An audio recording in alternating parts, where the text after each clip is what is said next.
Today we will discuss about the heat budget, another important topic of geography. देखिए ये geography का तो topic है रहने के लिए, लेकिन बहुत ज़्यादा इंटरलेटेड है, इंटरकनेक्टेड है हमारे एनवायरनमेंट के टॉपिक से, जिससे अब क्वेश्चंस बन रहे हैं। जैसे कि हीट आइलैंड क्या है, हीट डोम क्या है, इसके कंसेप्ट कैसे बने हैं, उन चीज़ों को समझने के लिए हमें पहले ज्योग्राफी के इस चैप्टर के थ्रू एक बार जाना पड़ेगा। इस वजह से अब ये मोस्ट इंपॉर्टेंट टॉपिक बन जाता है। तो आज का हमारा टॉपिक है हीट बजट। हीट बजट नाम से ही क्लियर है। अच्छा, ये जो बजट वर्ड है, बजट शब्द है, इसको हम इकोनॉमिक्स में ज़्यादा अच्छे से डिफाइन कर पाएंगे, उस सब्जेक्ट में इसको अच्छे से डील करेंगे। अभी यहाँ पर बस इतना समझ लेते हैं, बजट का सीधा सा मतलब ये होता है किसी भी इनकमिंग और आउटगोइंग, रिसीविंग और आउटगोइंग, डिपार्चर, उन चीज़ों का अकाउंटिंग करेंगे हम, उन चीज़ों का लेखा जोखा करेंगे, उन चीज़ों को एक बार रिकॉर्ड करके समझने की कोशिश करेंगे, वो बजट कहलाएगा। और अगर उसके सामने मैंने हीट लगा दिया तो सिंपल सा कंसेप्ट है, सिंपल सी बात है कि हीट के आने और जाने का हम हिसाब किताब आज यहाँ करने वाले हैं, एकदम सिंपल शब्दों में। तो हीट का अब अर्थ पे हमारे हीट का जो सोर्स है, अगर दो तीन एक्सेप्शंस को छोड़ दिया जाए, दो तीन अपवाद, जैसे कि न्यूक्लियर एनर्जी हो गया, जियोथर्मल एनर्जी हो गया, और ऐसे दो तीन अपवाद को अगर हम छोड़ दें तो अर्थ पे जो हमारा एनर्जी का जो एकमात्र सोर्स है वो है सन। और ये अभी नहीं है, ऐसा नहीं है कि अब साइंटिस्ट लोग इस हीट बजट के कंसेप्ट को दे दिए, इसको एक्सप्लेन कर दिए तो सन हमारे लिए इंपॉर्टेंट हो गया। नहीं, इस सन के इंपॉर्टेंस को हमारे एंसेस्टर्स भी भली भांति समझते थे, बहुत अच्छे से जानते थे। चाहे वो हड़प्पन सिविलाइजेशन हो, इजिप्शियन सिविलाइजेशन में हम देखते हैं कि अर्थ में सन रेज जो आ रहे हैं, सोलर एनर्जी जो आ रहा है, उसको इजिप्शियन सिविलाइजेशन बहुत अच्छे समझ गए थे, और इसलिए सूरज को, इस सन को एक गॉड के रूप में वो लोग प्रीच करते थे। तो ये अभी का कोई नया कंसेप्ट नहीं है, शुरू से ही है, सिंस वेरी बिगिनिंग। सोलर से मिलने वाले टोटल एनर्जी, सोलर से जो हमें एनर्जी, एक समय में जितना भी एनर्जी रिलीज हो रहा है उसका सिर्फ और सिर्फ 2 बिलियंथ पार्ट, कितना, 2 बिलियंथ पार्ट ही अर्थ को रिसीव होता है। इस अर्थ तक पहुंचने का जो हिस्सा है वो सिर्फ 2 बिलियंथ पार्ट है इस सूरज से निकलने वाले टोटल एनर्जी का। अब जब भी, हाँ, यहाँ पर एक और कंसेप्ट ये है कि जब भी अर्थ की बात की जाए तो समझिएगा कि अर्थ और एटमॉस्फेयर दोनों की बात की जा रही है। और जब अर्थ सरफेस की बात करूं मैं तो समझिएगा कि जो लैंड सरफेस है, ये वाला अर्थ सरफेस, इसकी बात की जा रही है। तो अगर अर्थ तक सोलर एनर्जी रीच कर रहा है, पहुंच रहा है, इसके आउटर मोस्ट लेयर, जो एटमॉस्फेयर का टॉप मोस्ट लेयर है, वहां तक जो एनर्जी हमें रिसीव हो रहा है, सन सोलर एनर्जी, उसका क्वांटिटी है 1.94 कैलोरी पर सेंटीमीटर स्क्वायर। 1 सेंटीमीटर स्क्वायर में अर्थ के आउटर एटमॉस्फेयर के पास जितना सोलर एनर्जी रिसीव हो रहा है उसका क्वांटिटी है 1.94 कैलोरी पर सेंटीमीटर स्क्वायर। लेकिन अभी ऐसा नहीं है कि एक दिन में है पूरा या साल भर में है, नहीं, ये पर मिनट है। ये 1 मिनट में 1 सेंटीमीटर स्क्वायर एरिया में अर्थ के टॉप मोस्ट लेयर, जो एटमॉस्फेयर का टॉप मोस्ट लेयर है, वहां पर जितना सोलर एनर्जी मिलता है उसका क्वांटिटी है 1.94 कैलोरी। ये कुछ बेसिक फैक्ट्स हैं। हमारे अर्थ से सन का जो डिस्टेंस है, अगर हम उसे लाइट के टर्म में मेजर करें तो वो लगभग 8 मिनट का है, क्योंकि सन रेस को अर्थ तक पहुंचने में लगभग 8 पॉइंट समथिंग सेकेंड की टाइम ड्यूरेशन जरूरत पड़ती है। तो लगभग इसकी दूरी हम कह सकते हैं कि ये 8 मिनट का है। लेकिन अगर हम किलोमीटर में मापें तो ये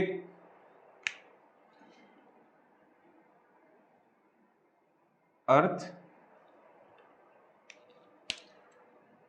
और ये सन, लगभग 15 करोड़ किलोमीटर के आसपास ये इसका डिस्टेंस है हमारे अर्थ से सन का। बट ये जो डिस्टेंस है, अगर हम ये इसके इमेजिनरी पाथ के रूप में इसे हम ड्रॉ करने की कोशिश करें, जो इसका रिवॉल्विंग पाथ है अराउंड द सन, उसे अगर हम ड्रॉ करने की कोशिश करें तो ये कुछ इस तरह से ड्रॉ होगा। और जो 15 करोड़ किलोमीटर की जो डिस्टेंस बताया जाता है वो एक रफ आइडिया है, एक एवरेज डिस्टेंस है। क्यों? क्योंकि इस अर्थ के इमेजिनरी पाथ में सन का जो डिस्टेंस है वो यूनिफॉर्म नहीं है थ्रू आउट इट्स पाथ। कहने का मतलब यह है कि कभी अर्थ सन के एकदम नजदीक आ जाता है और कभी बहुत दूर चले जाता है। इसे ही साइंटिस्ट ने, ज्योग्राफर्स ने एक नाम दे दिया है, इसका नाम है पेरीहेलियन। पेरी मतलब पास आ जा रहा है, इसलिए पेरीहेलियन नाम रखा है, और इस सिचुएशन को नाम दिया गया है एफिलियन का। इसको याद करने का सिंपल तरीका है, अपोजिट में है, पास है, सॉरी यहां पर जब ये पास है अर्थ सन के तो पेरीहेलियन, और जब दूर है तो एफिलियन। इस समय का जो डिस्टेंस है यहां से अर्थ से सन का, वो लगभग 152 मिलियन किलोमीटर। और इस पोजीशन में जो पेरीहेलियन का पोजीशन है, उस पोजीशन में सन से अर्थ का डिस्टेंस लगभग 147 मिलियन किलोमीटर। ये लगभग इतना है, एग्जैक्ट 15 करोड़ किलोमीटर नहीं है। अब हम देखेंगे कि अगर अर्थ इस सन के नजदीक है तो कह सकते हैं कि अर्थ को यहां पर ज्यादा सोलर एनर्जी मिल रहा होगा, और जब दूर है तो नेचुरली उसे थोड़ा कम एनर्जी मिल रहा होगा। लेकिन हमारा अर्थ 23.5 डिग्री अपने एक्सिस से टिल्टेड है, यह हम सबको पता है, जिसकी वजह से जब पेरीहेलियन का कंडीशन है उस कंडीशन में हमारा northern hemisphere away from sun है। इसका मतलब यहां पर सन रेज जो है वो इंक्लाइंड है, या फिर अदर टर्म्स में कह सकते हैं कि अभी अपेरेंट सन रेज वो परपेंडिकुलर हैं ट्रॉपिक ऑफ कैप्रिकॉन पर, at the Tropic of Capricorn, मकर रेखा पर अभी उनके जो सन रेज हैं वो परपेंडिकुलर हैं। मतलब कि हमारे यहाँ अभी नॉर्दर्न हेमिस्फीयर में विंटर है, और सदर्न हेमिस्फीयर में यहाँ पर समर है। उसके जस्ट अपोजिट कंडीशन यहाँ पर नॉर्दर्न हेमिस्फीयर में समर, और यहाँ सदर्न हेमिस्फीयर में विंटर। ये सिचुएशन है एफिलियन का, पेरीहेलियन, एफिलियन। ये सब कंसेप्ट यहाँ पर समझना इसलिए जरूरी है कि हमें ये पता होना चाहिए कि किस कंडीशन में कब हमारे अर्थ पर जो सोलर रेडिएशंस आ रहे हैं उनका क्या क्या इफेक्ट हो रहा है, और उन सोलर रेडिएशन आने को कौन कौन सी चीजें, कौन कौन से फैक्टर्स डिटरमाइन कर रहे हैं कि कब किस कंडीशन में हमारा अर्थ का सरफेस ज्यादा गर्म होगा, कब कम गर्म होगा। उसके लिए इस कंसेप्ट को समझना था। इसके अलावा अब हम ये देखेंगे variability of insolation, factors determining the insolation on earth.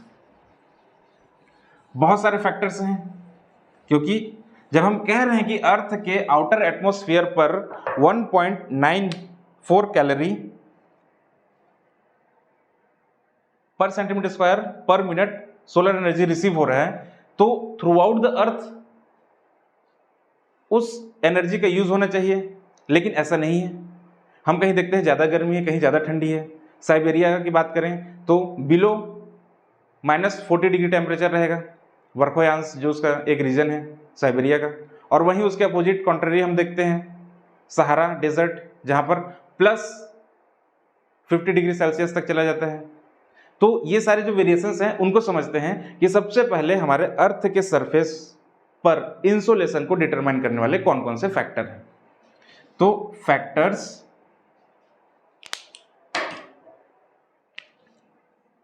Factors determining insolation on earth surface, ये कौन कौन से फैक्टर हैं। सबसे पहला factor rotation of earth. Rotation of अर्थ, जाहिर सी बात है जब अर्थ का रोटेशन हो रहा है अपने एक्सिस पर, तो कुछ ऐसा पोर्शन होगा जो डायरेक्ट सनलाइट रिसीव कर रहा होगा, कुछ ऐसा पोर्शन होगा जो इंक्लाइंड सनरेज रिसीव कर रहा होगा, और कुछ ऐसा पोर्शन होगा जहां पर सनरेज रिसीव ही नहीं हो रहे होंगे। वही इसे ही हम अनदर टर्म में कह सकते हैं कि ये है डायर्नल वेरिएशन इन टेम्परेचर। दिन और रात का होना, जो हम कहते हैं कि डे नाइट क्यों हो रहा है, तो rotation of earth on its axis, पहला। दूसरा है angle of inclination of sun rays. ये क्या चीज है? जो सन रेज हैं उनके इंक्लाइनेशन का एंगल भी डिटरमाइन करता है अर्थ के सरफेस पर, ऑन अर्थ सरफेस है, सॉरी, अर्थ के सरफेस पर जो हमारा सन रे इंसोलेशन है उसको डिटरमाइन ये कर रहा होगा एंगल ऑफ इंक्लाइनेशन। सिंपल सी बात है, अगर कोई सरफेस है, इस पर अगर सन रेज परपेंडिकुलर होगा तो नेचुरली ये सरफेस ज़्यादा गर्म हो रहा होगा, और अगर किसी सरफेस पर तिरछी किरणें पड़ रही होंगी, इंक्लाइंड होगा, ऑब्लिकली होगा, उस कंडीशन में यहाँ पर इस सरफेस में हमें इंसोलेशन कम हो रहा होगा, दैट्स इट। और इसका रीज़न क्या होगा? सबसे इंपॉर्टेंट कि अर्थ जो है अपने एक्सिस से 23.5 डिग्री टिल्टेड है, दैट्स इट। इस वजह से कहीं पर परपेंडिकुलर रेस आ रहा होगा और कहीं पर इंक्लाइंड ऑब्लिकली रेस आ रहे होंगे, तिरछी किरणें आ रही होंगी। तो उसके अकॉर्डिंग हम देखेंगे अलग अलग सरफेस पे अलग अलग इंसोलेशन हो रहा होगा। अब तीसरा है हमारा length of the day. Length of the day simple है, अगर ज्यादा लंबा दिन है, डे का जो लेंथ है उसका टाइम ड्यूरेशन है ज्यादा है, तो उसे ज्यादा इंसोलेशन रिसीविंग हो रहा होगा, ज्यादा इंसोलेशन रिसीव हो रहा है, सोलर एनर्जी उसे ज्यादा मिल रहा होगा। और अगर कम है, जैसे हम ठंडी की बात करते हैं, ठंडी में हम देखते हैं कि लेट से सुबह होता है और जल्दी सूरज ढल जाता है। इसका मतलब है कि ठंडी में इंसोलेशन उसे कम रिसीव हो रहा है उस पर्टिकुलर एरिया में जहां पर ये कंडीशन है। और समर सीजन में जब जल्दी सूरज अराइज हो रहा है, सूरज अर्ली सनराइज और लेट से यहाँ पर सनसेट हो रहा हो, उस कंडीशन में हम देखते हैं कि जो लेंथ ऑफ द डे है वो लंबा है, तो नेचुरली वहां पर हमें सोलर इंसोलेशन ज़्यादा मिल रहा होगा। तो ये हमारा लेंथ ऑफ द डे ये डिटरमाइन करेगा। इसके बाद है ट्रांसपेरेंसी। ट्रांसपेरेंसी किस चीज का? Transparency of atmosphere. अगर क्लियर स्काई है तो सनरेज डायरेक्टली पहुंचेंगे सरफेस पर, और अगर धूल धक्कड़ है, पोल्यूशन है, फॉग है या फिर क्लाउडी वेदर कंडीशन है, उस कंडीशन में सनरेज कम रिसीव होंगे उस सरफेस पे, उस पर्टिकुलर एरिया में। तो transparency of the atmosphere, rotation of earth, angle of inclination of solar radiation, length of the day, atmosphere का ट्रांसपेरेंसी, और फिर है हमारा configuration of land. Configuration of land, configuration of land कहने का सीधा सा मतलब है कि जिस सरफेस पर सन रेज रिसीव हो रहे हैं उस सरफेस का हमारा कॉन्फ़िगरेशन कैसा है। क्या वो डेजर्ट एरिया है, या फिर वहाँ पर बहुत ज़्यादा वेजिटेशन है, या फिर वो लैंड सरफेस है, ओशियन सरफेस है, मतलब वाटर बॉडी है, वो स्मूथ सरफेस है या अनड्यूलेटिंग सरफेस है। उन चीज़ों को ये डिटरमाइन करेगा कि अगर जाहिर सी बात है, अगर वेजिटेशन ज़्यादा है, सीधा सा मतलब है कि वहाँ पर फोटोसिंथेसिस हो रहा है, प्लस ट्रांसपिरेशन की वजह से वहाँ पर हीट एनर्जी कम हो जाएगा नेचुरली। और अगर डेजर्ट एरिया है तो सारा का सारा हीट एनर्जी वहाँ पर एब्जॉर्ब होगा। प्लस अगर लैंड है या फिर वाटर बॉडी है तो जिसका स्पेसिफिक हीट कम है, जैसे लैंड का जल्दी गर्म होगा, वाटर बॉडी लेट से गर्म होगा। तो ये सारे रीजंस हैं जिसकी वजह से अर्थ के सरफेस के इंसोलेशन को डिटरमाइन कर रहे हैं ये सारे फैक्टर्स। अगर यहां तक मैं आपको समझा पाया हूं तो हम आगे बढ़ते हैं कि इन सब चीजों के बावजूद भी हमारे पास और कई सारे रीजंस हैं। ये तो सिर्फ हमने 5 रीजंस को अभी एक्सप्लेन करने की कोशिश की, इसके अलावा और बहुत सारे रीजंस हैं।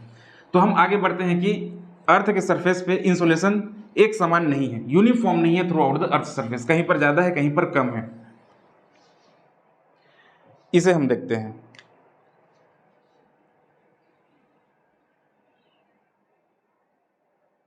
अर्थ सन, अर्थ में जो सोलर एनर्जी सन रेज जो रिसीव हो रहे हैं उसे हम कहते हैं शॉर्ट वेव रेडिएशन। अब अगर शॉर्ट वेव रेडिएशन रिसीव हो रहा है तो अर्थ को गर्म हो जाना चाहिए, कोई मैकेनिज्म तो होगा जो इसे रिलीज भी कर रहा होगा।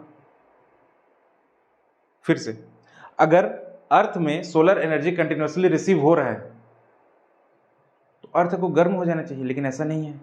एटलीस्ट टेम्परेचर मेंटेन्ड है। हाँ, कहीं पर कभी कभी ज़्यादा हो जाता है, कहीं पर बहुत कम हो जाता है, बट फिर भी एक हैबिटेबल कंडीशन बना हुआ है। उसका रीज़न क्या है? उसका रीज़न ये है कि जितना सोलर एनर्जी अर्थ को मिल रहा है उतना ही हीट एनर्जी अर्थ जो है आउटर स्पेस में वापस से रिलीज कर देता है, और इस रिलीजिंग एनर्जी को हम कहते हैं लॉन्ग वेव रेडिएशन। तो अर्थ अपने एक्सेस हीट को किस रूप में बाहर भेजता है? लॉन्ग वेव रेडिएशन के रूप में, या फिर इसे हम कह सकते हैं टेरेस्ट्रियल रेडिएशन। टेरेस्ट्रियल रेडिएशन, ये 2 टर्मिनोलॉजीज हैं। इसे अभी इतना ही समझते हैं क्योंकि हीट बजट में भी यही काम आने वाला है।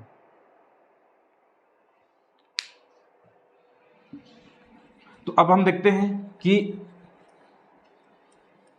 अर्थ के ट्रॉपिकल या यूं कह लीजिए कि lower latitude and mid latitude में हमारे पास सरप्लस हीट है और हायर लैटिट्यूड में हमारे पास डेफिसिट हीट है। उसका रीजन अभी समझ में आता है। कैसे? मैंने जो बोला उसे एक बार फिर से रिपीट करते हैं।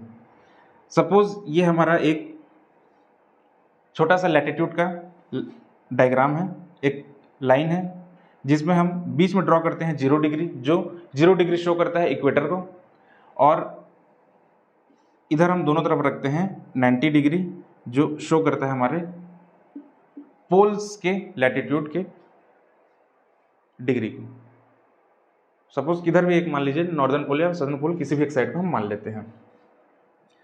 अब हम देखते हैं कि किस तरीके से हमारे पास 0 से हम जब 90 की तरफ बढ़ रहे हैं, कहीं पर 45 आ रहा होगा, कहीं पर 30 रहा होगा, कहीं पर 60 रहा होगा, वैसे ही इस तरफ 30 एंड 60, 45। तो मैंने जो बोला वो ये है कि लोअर लैटिट्यूड से लेकर के मिड लैटिट्यूड तक के बीच में हमारे पास जो सोलर एनर्जी है या कह लीजिए हीट एनर्जी है वो एक्सेस अमाउंट में है। क्योंकि एक्सेस कहने का मतलब ये है कि जितना आ रहा है उतना नहीं जा रहा है।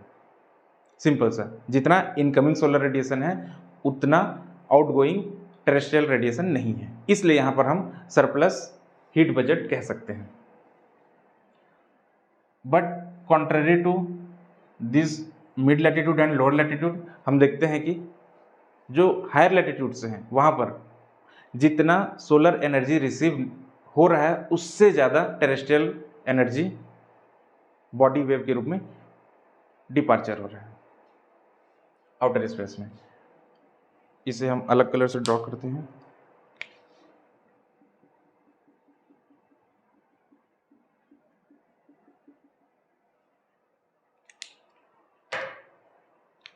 यहाँ पर ये हमारा शॉर्ट वेव रेडिएशन और ये हमारा लॉन्ग वेव रेडिएशन। अर्थ के सरफेस में लोअर लैटिट्यूड से जब हम हायर लैटिट्यूड की तरफ बढ़ते हैं तो हम देखते हैं कि जितना सोलर रेडिएशन या शॉर्ट वेव रेडिएशन रिसीव हो रहा है उतना आउटगोइंग नहीं हो रहा है, उतना डिपार्चर नहीं हो रहा है। इस वजह से इस पूरे रीजन में जो हमारा ट्रॉपिकल रीजन जिसे कहा जाता है वहाँ पर हम देखते हैं कि यहाँ पर एक्सेस हीट, इसलिए इस पर्टिकुलर एरिया में हम देखते हैं कि गर्मी लगभग थ्रू आउट द ईयर रहता ही है। और इसी के अपोजिट जो हमारा हायर लैटिट्यूड है वहां पर टेरेस्ट्रियल रेडिएशन ज़्यादा है, एक्सीडेड है शॉर्ट वेव रेडिएशन के कंपैरिजन में। तो यहाँ पर हम कह सकते हैं कि यहाँ पर है हमारे पास डेफिसिट हीट और यहाँ पर डेफिसिट हीट।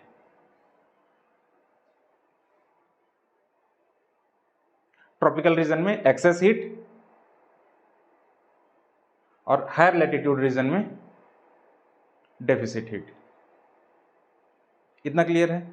अब इतना क्लियर हुआ तो हम अपने रियल टॉपिक पर बढ़ते हैं, हीट बजट की तरफ।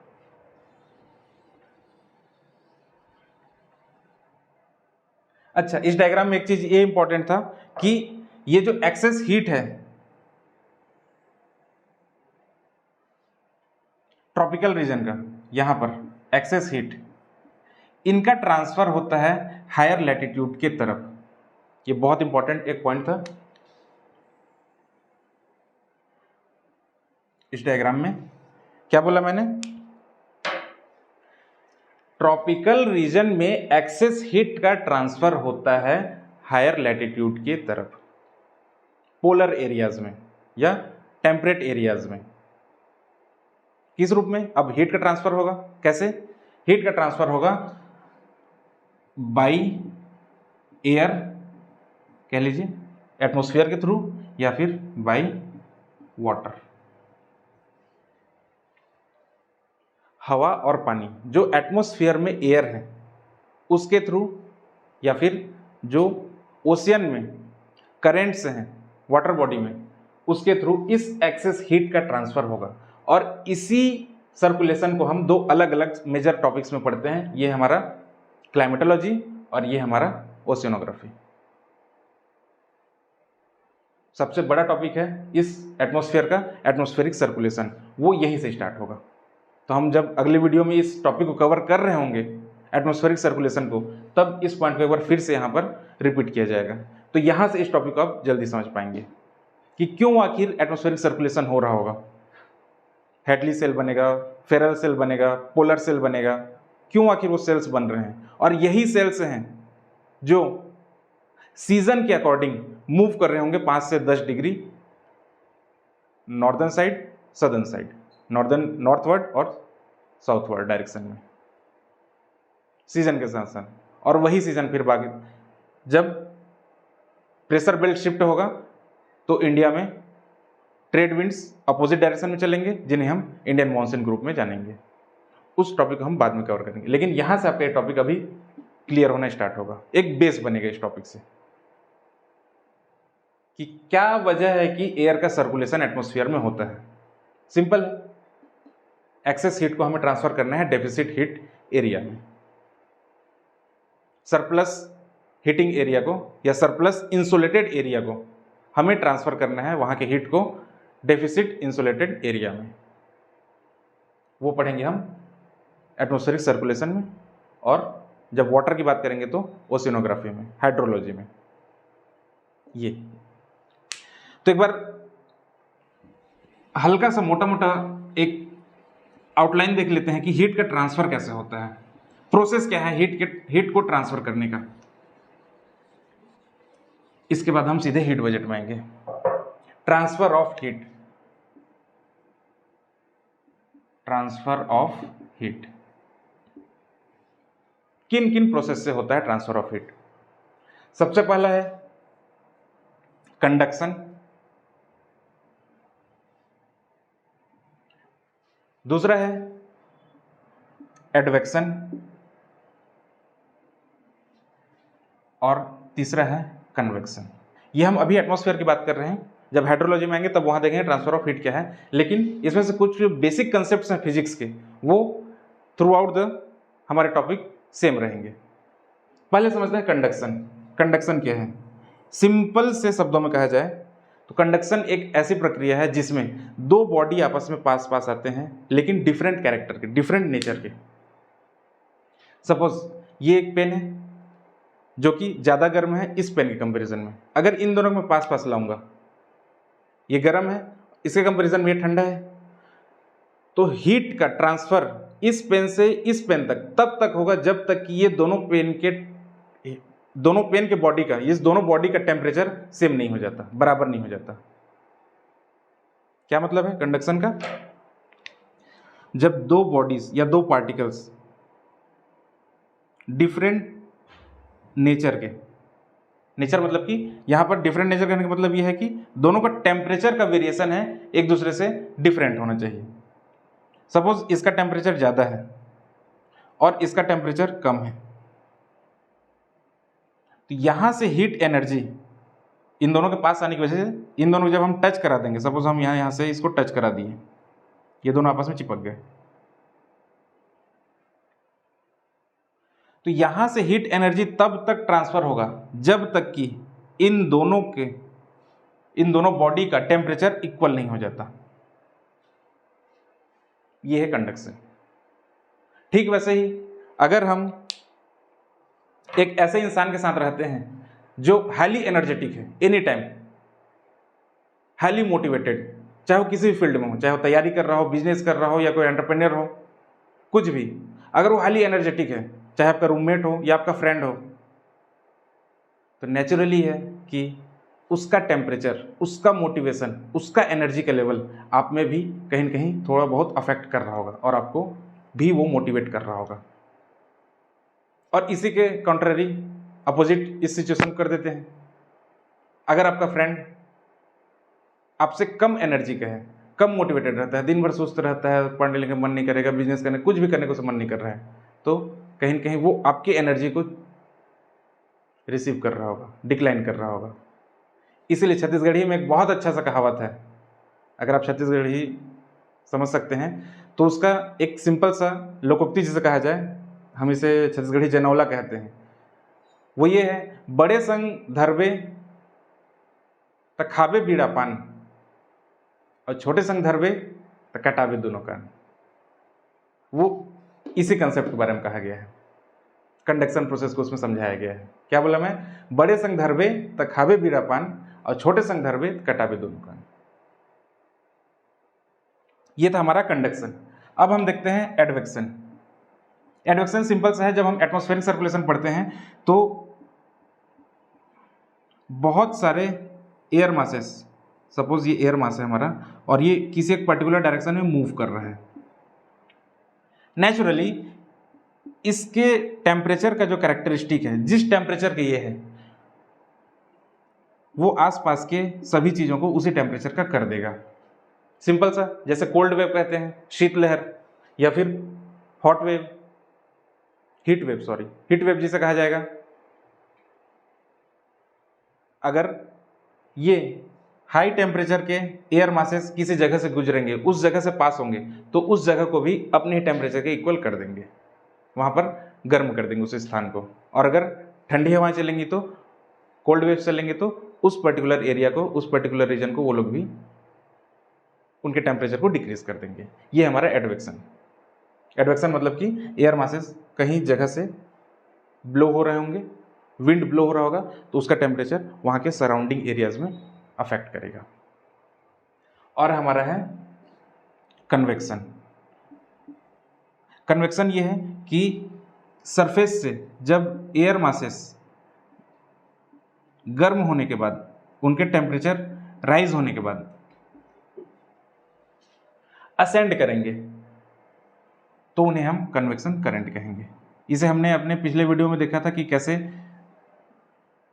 बारिश हो रही है, बारिश होने का मेन कारण यही कन्वेक्शन करंट होता है, convection current.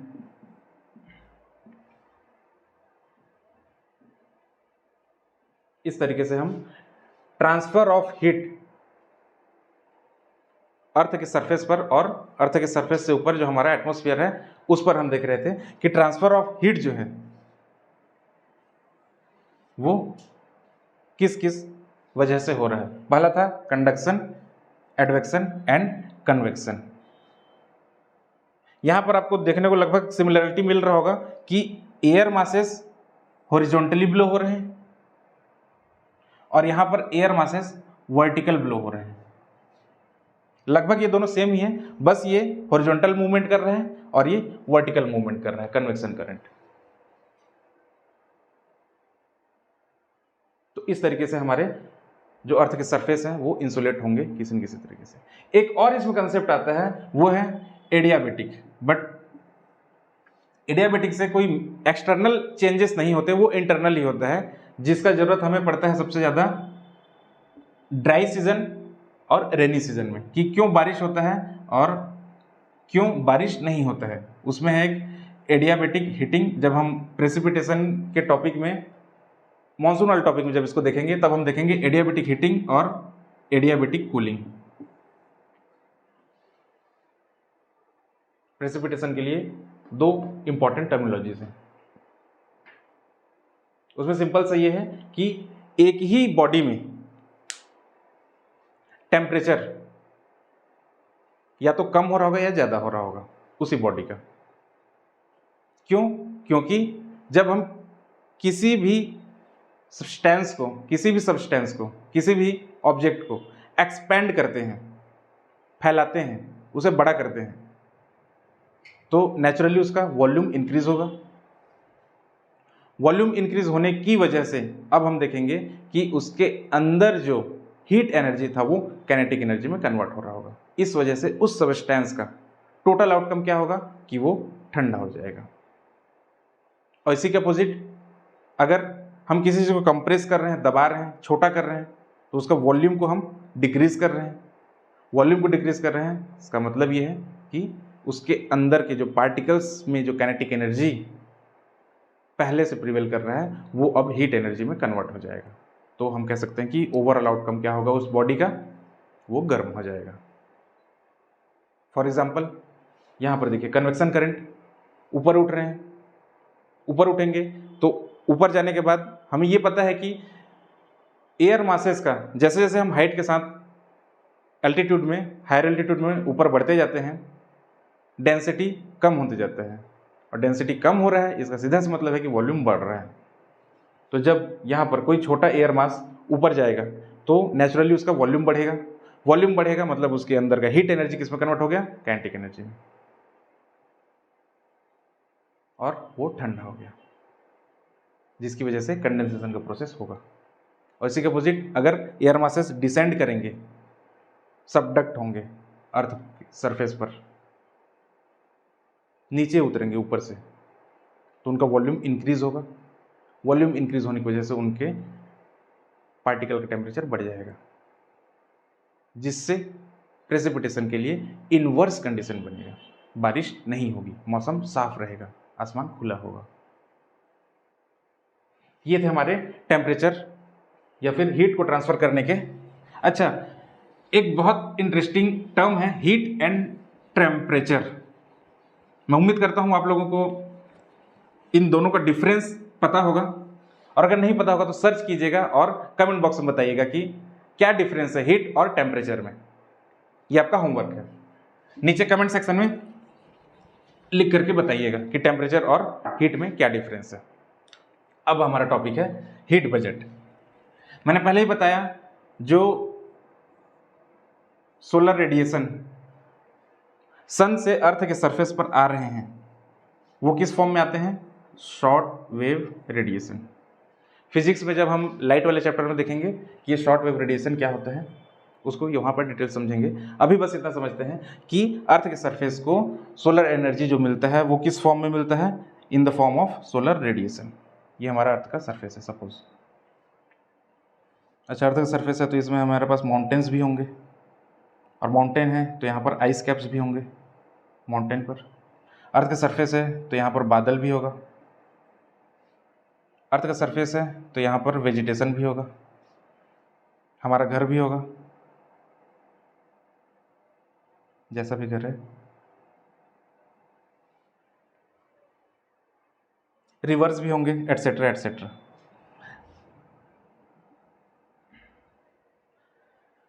Solar radiation in the form of short wave radiation, जब,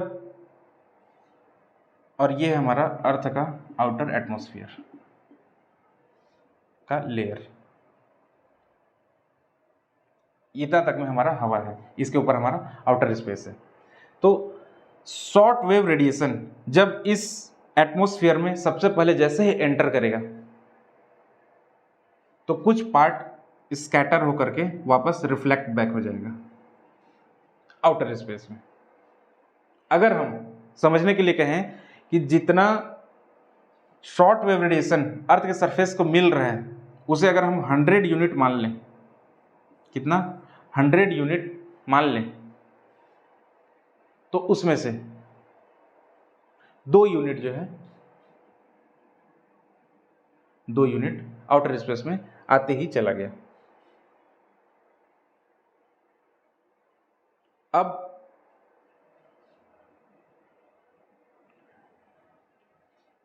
जो शॉर्ट वेव रेडिएशन है वो इस क्लाउड से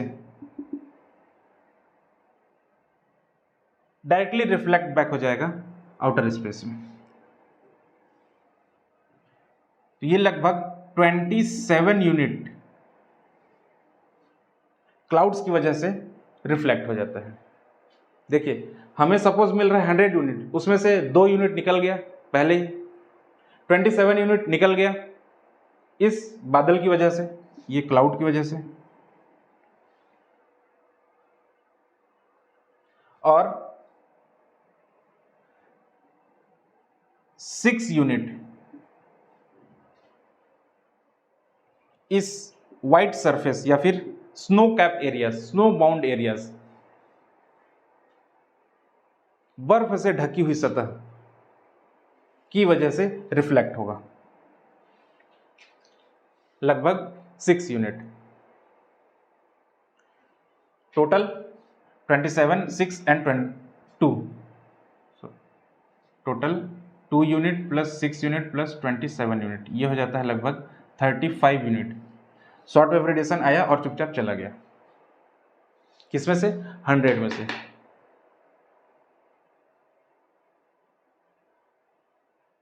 अब हमारे पास बचेगा ओनली 65 यूनिट्स।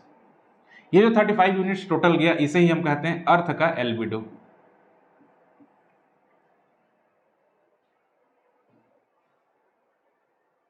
अर्थ का एल्बिडो जो रिफ्लेक्ट बैक हो गया, कोई यूज ही नहीं हो पाया। अब बचा हमारा 65 यूनिट, ये हमें अर्थ के सरफेस पर पहुंचना चाहिए। अर्थ के सरफेस पर ये 65 यूनिट को पहुंचना चाहिए, लेकिन पहुंचता है सिर्फ 51 यूनिट। जो अर्थ का सरफेस है, लैंड सरफेस है, वहां तक इस 100 यूनिट में से सिर्फ और सिर्फ कितना? 51 यूनिट ही रिसीव हो रहा है। तो बचा हुआ 14 यूनिट, ये जो एटमॉस्फेयर का मोटाई दिख रहा है यहां से यहां तक, यहां पर ये बीच में एब्जॉर्ब हो जाता है in the form of heat.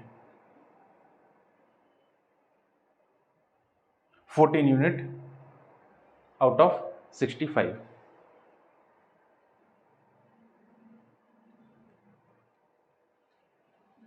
अब देखते हैं इस 51 जो बचा हुआ है यूनिट, उसका क्या हिसाब किताब है। मैंने बताया अर्थ जितना भी सोलर रेडिएशन रिसीव करता है उसे वापस आउटर स्पेस में रिलीज कर देता है। ये 51 यूनिट जो अर्थ के सरफेस को रिसीव हुआ है इंसुलेशन, वो भी वापस आउटर स्पेस में रिलीज किया जाएगा। लेकिन इस रिलीजिंग में एक प्रॉब्लम है। जब आउटर स्पेस में टेरेस्ट्रियल रेडिएशन या फिर लॉन्ग वेव रेडिएशन रिलीज होगा, तब ये जो एटमॉस्फेयर का थिकनेस है, इस थिकनेस की वजह से इस लॉन्ग वेव रेडिएशन का भी एब्जॉर्प्शन होगा किसी न किसी रूप में। 17 यूनिट डायरेक्टली आउटर स्पेस में रिलीज हो गया इस 51 में से, जबकि 19 यूनिट्स लेटेंट हीट के रूप में यूज होगा। 9 यूनिट्स एडवेक्शन एंड टर्बुलेंस के रूप में, जो विंड ब्लो होता है या फिर स्टॉर्म्स आते हैं। साइक्लोन भी इसमें एक टॉपिक बन जाएगा जिसको हम आगे के वीडियोस में देखेंगे। साइक्लोन क्या होता है, कैसे होता है, कितने तरह का होता है, उन सब में डिफरेंसेस क्या हैं, फ्रंटोजेनेसिस एक टर्म आएंगे उसमें, उन सबको भी हम कवर करेंगे, ट्रॉपिकल साइक्लोन, टेम्परेट साइक्लोन, सब चीज़ों को। अभी यहाँ पर देखते हैं कि 9 units out of this 51 long wave radiation use हो गया है, और बचा हुआ 6 यूनिट हमारा यूज होगा डायरेक्टली एब्जॉर्ब्ड बाय एटमॉस्फेयर के रूप में, एटमॉस्फेयर उसे डायरेक्टली एब्जॉर्ब कर लेगा। यहां पर अब आपको दिखेगा कि 51 यूनिट जो अर्थ के सरफेस पर इंसोलेशन रिसीव हुआ था वो अब रिलीज किया जा चुका है। अर्थ के सरफेस की बात हो रही है, लेकिन हम अभी भी इस एटमॉस्फेयर में हैं। यहां पर दिख रहा होगा आपको, ये लगभग 14 यूनिट, ये 14 यूनिट यहां पर है, और 19, 9, 6 34 यूनिट, 34 यूनिट और 14 यूनिट अभी भी एटमॉस्फेयर में एब्जॉर्ब्ड है। ये 14 unit directly short wave radiation का इंसोलेशन है, और ये 34 यूनिट लॉन्ग वेव रेडिएशन का इंसोलेशन है। तो क्या कहा जा सकता है कि हमारा एटमॉस्फेयर सूरज से कम धरती से ज्यादा गर्म होता है? वंस अगेन, हमारा एटमॉस्फेयर सोलर रेडिएशन से की अपेक्षा टेरेस्ट्रियल रेडिएशन से ज्यादा इंसोलेशन गेन करता है। यही वजह है कि नाइट में अगर क्लाउडी स्काई हो, स्काई अगर कवर्ड हो जाए क्लाउड से, तो नाइट्स रेस्टलेस हो जाते हैं, गर्मी लगने लगता है। बादल होने की वजह से रात में हमें गर्मी लगती है। क्यों? क्योंकि ये लॉन्ग वेव रेडिएशन यहाँ पर ट्रैप्ड हो जाएंगे। अगर यहाँ पर बादल आ जाएं तो ये जो 17 यूनिट आउटर स्पेस में रिलीज हो रहा था वो यहाँ पर ट्रैप्ड हो जाएगा और रिफ्लेक्ट बैक हो जाएगा अर्थ के सरफेस पे, जिससे हमें गर्मी का एहसास होगा।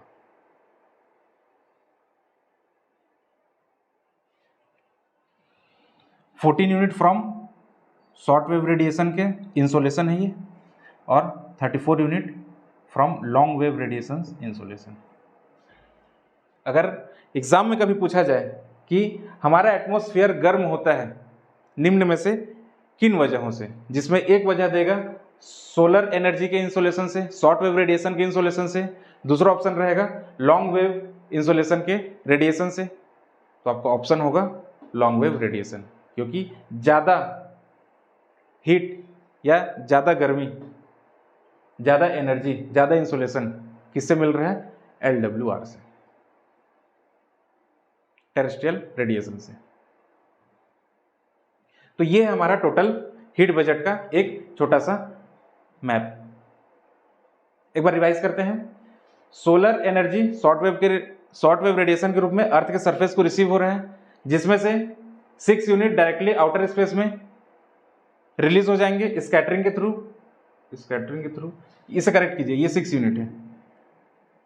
6 यूनिट स्कैटर के थ्रू डायरेक्टली रिलीज हो गया।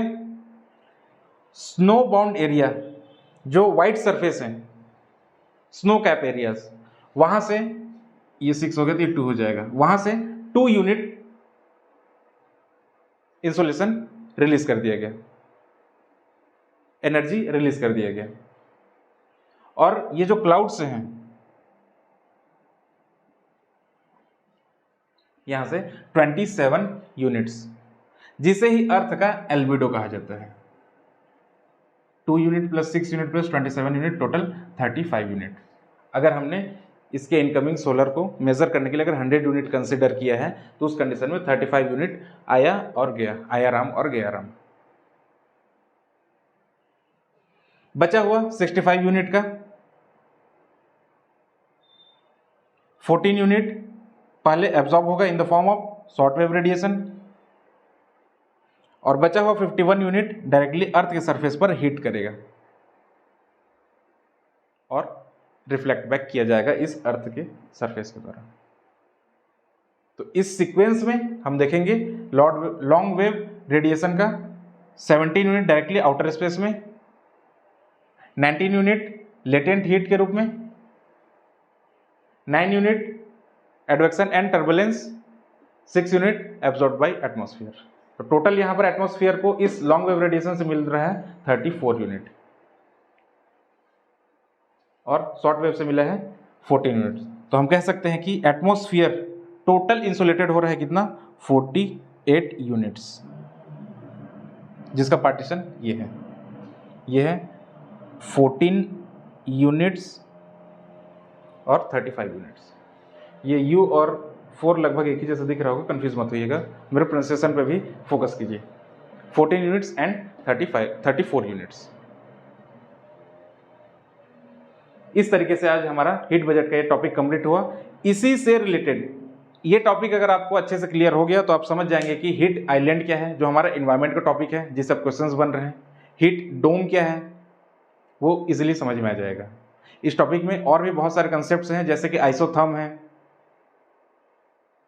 नॉर्मल लैप्स ऑफ टेम्परेचर है जिसे हम एटमॉस्फेरिक सर्कुलेशन में और डिटेल से देखेंगे, एयर ड्रेनेज है। इस तरीके के बहुत सारे कंसेप्ट्स हैं, इनको धीरे धीरे स्टेप बाय स्टेप हम कवर करने की कोशिश करेंगे। आज की इस वीडियो में ज़्यादा न लंबा करते हुए इसको यहीं पर समाप्त करते हैं और हीट बजट के इस टॉपिक को आप इग्नोर मत कीजिएगा, एक बार जरूर देख करके जाइएगा। That's all for now, keep watching, do like, share and subscribe to our YouTube channel. Thank you.